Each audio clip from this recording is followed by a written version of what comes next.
Halo, Assalamualaikum warahmatullahi wabarakatuh. Saya Yuli Sutoto Nugroho, dan pada video kali ini kita akan belajar mengenai konversi energi, dan lebih spesifiknya kita akan belajar mengenai PLTA, pembangkit listrik tenaga air.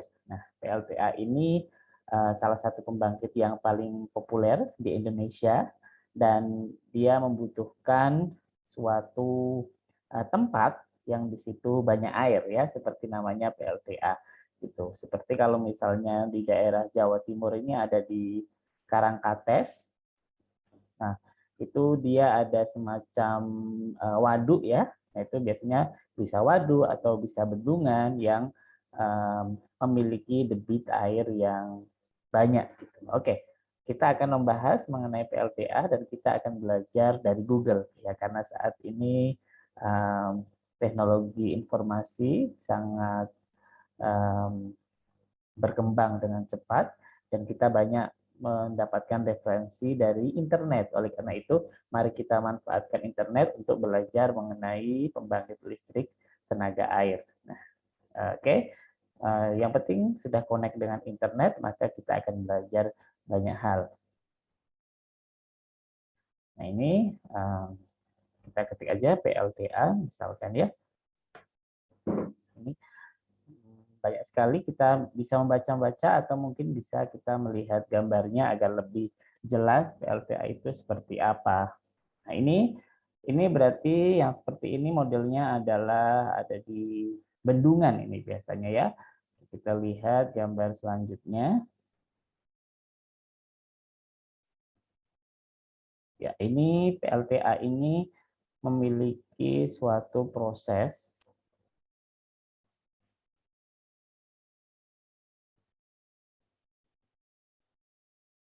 Nah, kita lihat gambarnya. Oke, ini berarti bendungan, di mana di sini ada reservoir.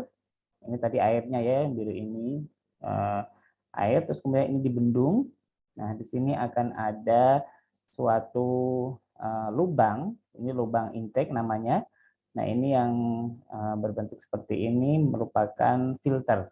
Nah, jadi biasanya di sungai atau di waduk itu kan banyak ranting-ranting pohon atau berbagai macam bisa jadi sampah dan sebagainya yang akan mengganggu. Nah, sehingga perlu disaring terlebih dahulu sehingga air yang mengalir itu melalui penstop itu akan sudah terpisahkan dari sampah-sampah begitu. Nah, ini kemudian air tersebut akan masuk ke penstop.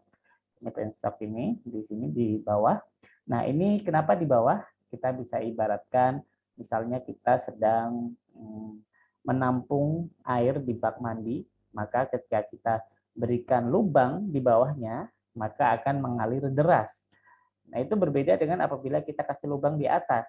Tentu saja yang di bawah ini ngalirnya akan lebih deras. Oleh karena itu, ini penstop atau airnya itu mengalir di bawah di sini. Nah, kemudian air ini yang tadi sangat deras tersebut akan memutar turbin di sini. Nah, ini akan ada turbin di sini. Nah, kemudian nanti kita coba lihat, ya, turbin PLTA. Nah, ini gambarnya bisa bermacam-macam. Bisa bermacam-macam gambarnya, ya. Ini yang mudah aja mungkin bisa jadi seperti ini, ya, atau seperti ini. Nah, ini jadi akan ada seperti gigi begitu yang didorong oleh air sehingga ini akan muter-muter-muter begitu. Nah, atau seperti ini. Oke, kita kembali ke gambar yang tadi. Nah, ini turbin ini kemudian akan berputar-putar. Terus air yang sudah menggerakkan turbin ini akan istilahnya dibuang, ya, jadi dialirkan kembali ke sungai. Nah, ini biasanya di bawahnya itu akan ada sungai deras, yaitu yang mengalirkan air sisa dari tadi perputaran turbin. Nah, ini biasanya juga ini di bendungan ini tidak semuanya mengalir ke sini, ya. Mereka juga biasanya akan ada aliran air juga yang nanti akan menyatu ke sungai sini. Nah, oke. Nah, turbin ini karena berputar, maka dia akan menggerakkan generator. Nah, ini akan ada powerhouse, ini yang menjadi tempat pembangkitan energi listriknya di sini. Di sini akan ada generator, coba kita lihat ya gambar generator. Generator.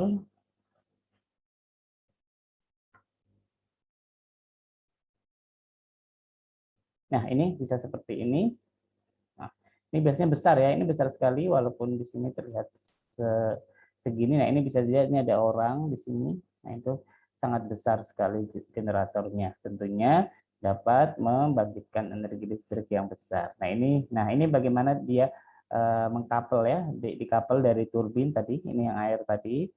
Ini kan di aliran air ya, muter-muter sehingga dia oke. Nah, ini dia muter-muter, kemudian dia ada poros turbin generator. Nah, ini yang akan memutar generator yang terdiri dari rotor dan juga stator gitu. Nah, ini dari generator inilah yang akan akhirnya dia membangkitkan suatu listrik gitu, membangkitkan listrik, dan di sini akan ada ini trafo. Biasanya akan ada trafo step up. Nah, nanti kita coba lihat gambar yang lain apabila ada ya mengenai penjelasan trafo tersebut. Nah, ini ya, ini ada trafo atau transformer sebelum nanti didistribusikan atau ditransmisikan ke pengguna gitu. Kita akan lihat lagi gambarnya.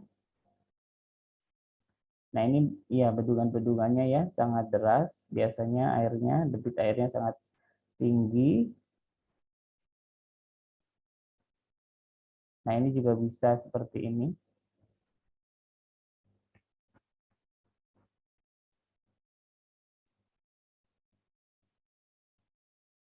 Oke. Nah, ini akan ada saluran udara tegangan tinggi. Jadi dari trafo tadi, ini dia akan, nah ini mungkin kita bisa lihat ini ya.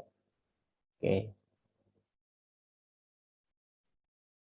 Nah, ini dari trafo tadi ya, yang ada generator di bawahnya.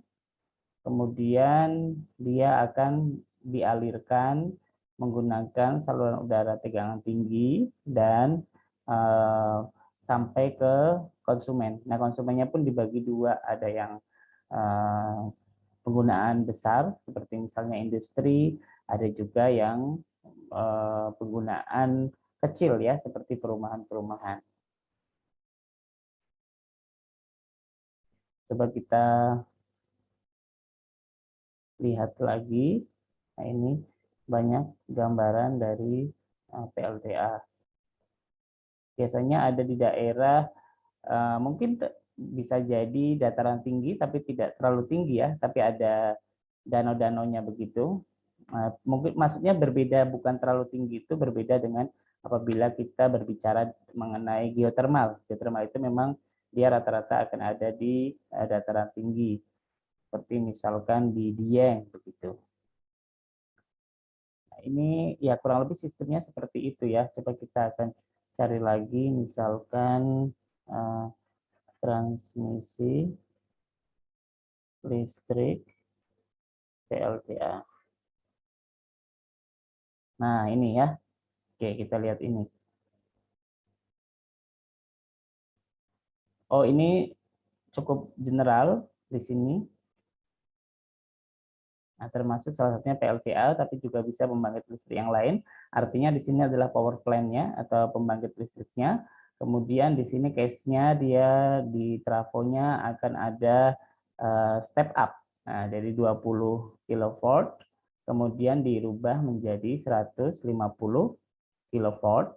Kemudian disalurkan tadi ya. Nah, setelah disalurkan di sini akan ada perbedaan, ada yang diturunkan gunakan trafo step down ke 20 kilovolt lagi, ada yang enggak. Ada yang didistribusikan lagi karena dia membutuhkan energi listrik yang besar seperti di industri-industri, gitu kan, penggunaannya cukup besar. Nah, terus kemudian ada juga yang diturunkan ke 20 kilovolt.